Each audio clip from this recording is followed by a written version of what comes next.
Hi, this is Remembering the Past, the show where we talk about people who've died recently who've had a profound effect on our history, our society, or our culture. And in our ongoing series on Medal of Honor winners, tonight we wish to honor Private First Class Hector A. Cafferata, Jr., who died recently at the age of 86. Private Cafferata was awarded his Medal of Honor by President Truman in 1952 for his bravery and his heroic action during the Battle of the Chosin Reservoir in November of 1950 in the Korean War during the first Chinese counterattack. Here is Greta Van Susteren from Fox News reporting on the death of Private Cafferata. There's sad news for the nation tonight. A hero, Private First Class Hector A. Cafferata, Jr., a Medal of Honor recipient, has died. He received that medal for selfless bravery in the Korean War. Private First Class Cafferata was 86 years old, and tonight, as sad as we all are, and as the nation mourns the loss of this great hero, I want to find some special way to honor Private Cafferata. He deserves a shout-out and a salute. Private First Class Hector Cafferata, a great man. We've talked a little bit about the Battle of the Chosin Reservoir before. After the United States and United Nations troops encircled the North Korean army at the landing at Incheon in the fall of 1950, President Truman ordered General MacArthur to continue up the peninsula to place all of Korea under UN control, a decision confirmed by the United Nations several days later. But this laid the groundwork for the Communist Chinese forces to enter the conflict in November of 1950, as American Marines approached the Yalu River, which was the northern border of Korea. 150,000 Communist Chinese troops silently gathered in Manchuria and then launched a counterattack to encircle the Marines at the Chosin Reservoir. The battle was notorious for the fierce fighting and also for the almost intolerable cold, because in late November of 1950, it was the beginning of one of the worst winters in Korean history. The winters in that part of Korea are essentially Siberian winters because the terrain receives the Arctic winds from Siberia. Here's a brief documentary on the Battle of the Chosin Reservoir. Confidence ran high. The masterstroke at Incheon and Seoul had smashed the North Korean enemy at hand. The Russians and Chinese had stayed clear. The forecast was good.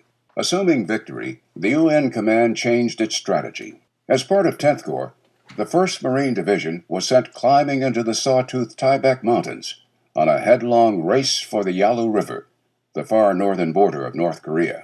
The 1st Marine Division was about to face an entirely different war. Private First Class Win Scott. Everything froze.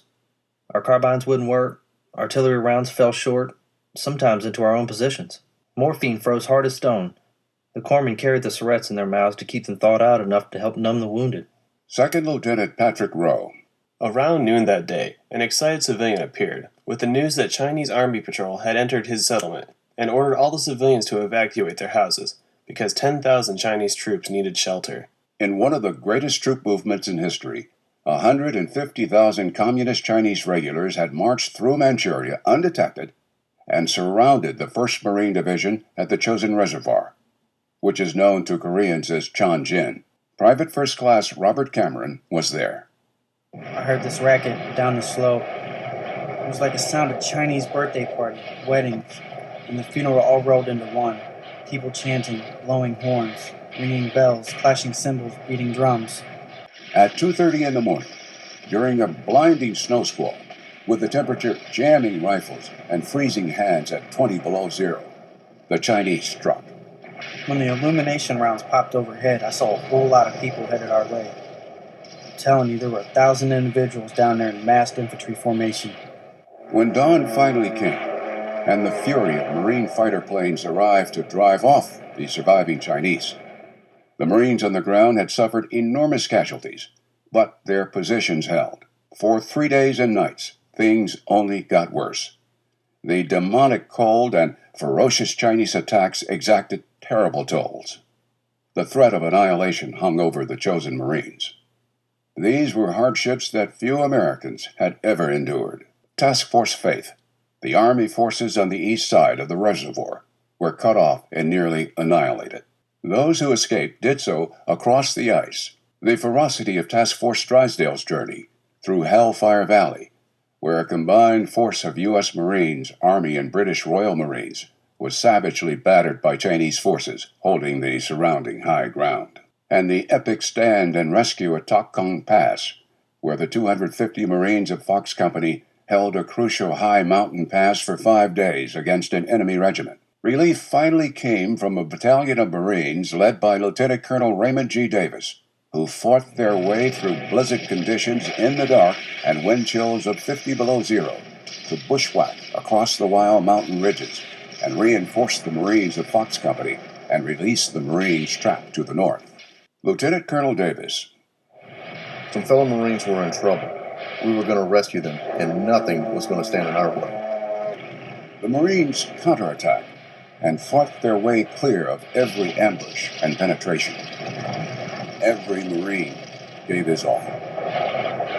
Every inch would be a fight for their very existence. Private First Class Wayne Scott remembers. There were bodies strapped on the barrels of artillery, on the sides of trucks, across hoods, anywhere there was space. The wounded guy next to me froze to death the second night. As the column blasted its way mile by mile down the goat path of the road, in the bleak skies overhead, the Marine Air Ground Team revealed its full potential like never before. Diving into the canyons, strafing, bombing, and dropping napalm on any and everything that threatened their fellow Marines on the ground. After 15 days of some of the most brutal conditions in fighting any warriors have ever faced, the Marines, their dead, their wounded, reached Hung Nam and the sea. Supported by Marine Air, the 1st Marine Division fought their way from the Chosin Reservoir some 78 miles south to the port of Hung Nam. If it had not been for air support, we would not have gotten out of there. You always tell the single men from the married men because of how high they came in. Of the nearly 15,000 Marines involved in the battle, over 4,400 were killed or wounded. The Chinese and North Korean forces suffered losses of over 37,000 men. While not a victory in the classic sense, the breakout from the Chosin Reservoir is revered as a high point in the history of the U.S. Marine Corps. In the fighting, the Marines and other UN troops effectively destroyed or crippled 7 Chinese divisions which attempted to block their progress. The threat was not over when they reached Hung Nam because they still faced the danger of a Chinese siege at the port city. But over the next 2 weeks, the United States launched a massive amphibious operation to evacuate UN and U.S. troops and North Korean civilians, and by Christmas of 1950, they had accomplished a complete evacuation, the miracle of Christmas Day. Unfortunately, the Chinese counterattack was the prelude to 2.5 more years of stalemate warfare in Korea. Private First Class Cafferata was part of that Marine force that was nearly surrounded by the Chinese at Chosin and staged the miracle breakout. The Medal of Honor website for his citation reads as follows.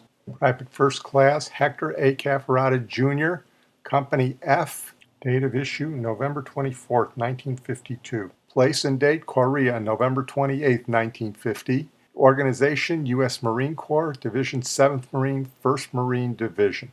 For conspicuous gallantry and intrepidity at the risk of his life above and beyond the call of duty while serving as a rifleman with Company F in action against enemy aggressor forces. When all the other members of his fire team became casualties, creating a gap in the lines during the initial phase of a vicious attack launched by a fanatical enemy of regimental strength against his company's hill position, Private Cafferata waged a lone battle with grenades and rifle fire as the attack gained momentum and the enemy threatened penetration through the gap and endangered the integrity of the entire defensive perimeter.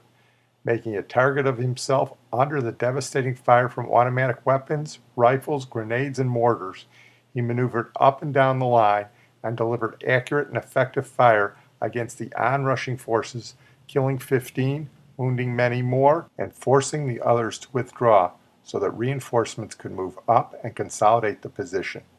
Again, fighting desperately against a renewed onslaught later that same morning when a hostile grenade landed in a shallow entrenchment occupied by wounded Marines, Private Cafferata rushed into the gully under heavy fire, seized the deadly missile in his right hand, and hurled it free of his comrades before it detonated, severing part of one finger and seriously wounding him in the right hand and arm. Courageously ignoring the intense pain, he staunchly fought on until he was struck by a sniper's bullet and forced to submit to evacuation for medical treatment. Stout-hearted and indomitable, Private Cafferata By his fortitude, great personal valor, and dauntless perseverance in the face of almost certain death, saved the lives of several of his fellow Marines and contributed essentially to the success achieved by his company in maintaining its defensive position against tremendous odds. His extraordinary heroism throughout was in keeping with the highest traditions of the United States Naval Service. Well, I'm going to close on that note. I want to thank my producer and IT genius, Sid Tepps. Private Cafferata, we thank you for your service and your sacrifice. You have our undying gratitude. We cannot begin to repay what we owe you and others like you.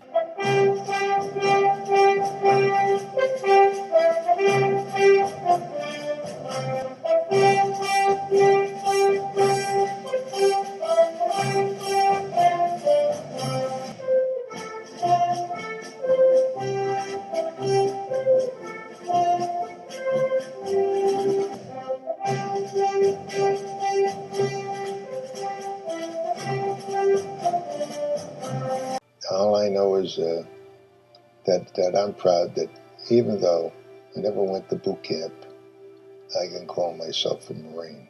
I did my duty. I protected my fellow Marines. They protected me. And I'm prouder of that than the fact that the government decided to give me the Medal of Honor.